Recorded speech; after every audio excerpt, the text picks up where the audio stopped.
Саламатсыздарбы, ардактуу замандаштар. Мен YouTube каналымдын көрүүчүлөрү.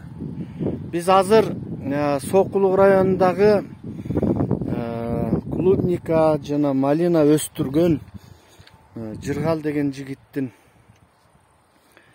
полесине келдик.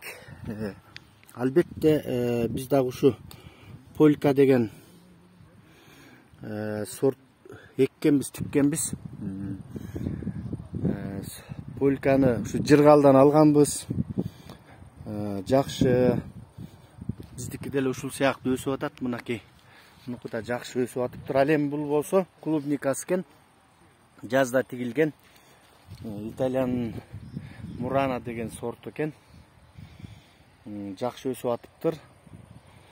Кудай буйруса дагы биз күзүндө алып туруп, кайра күзүндө өзүнчө дагы тигелдеп жатабыз.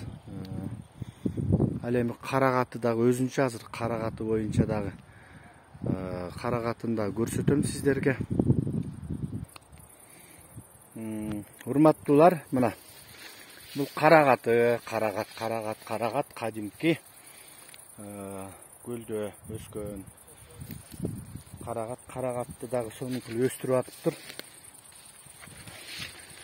Бул бир сыйра бир сорт бир терип саттыр. Эми эң түшүмдүү Кудай буйруса дейт, мынабу эмки жылы жакшы түшүм берет дейт. Көрүңүздөр, бул карагатты карабайсызбы? Ушунчалык сонун кылып тигиптир. Албетте объем чоң, бир 2 гектарды ээлейт окшойт өзүнчө эле. Ошол сиздер менен кайрадан дагы өзүмдүн YouTube каналымда, Айбек Эко YouTube каналымдан да көрүшкөнчө саламатта туруңуздар. Сөзсүз түрдө подписация кылып, катталып коюуну унутпаңыздар. Мына Жыргал деген жигит.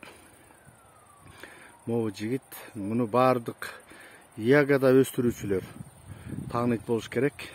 Көпчүлүгүн Жыргалдан алабыз. Саламаттуу болуңуздар. Баарыңыздарга ийгилик. Эгерде ушундай көчөттөр керек болсо, кайрылыңыздар. Ар түрлүү көчөттөр бар бул жигитте.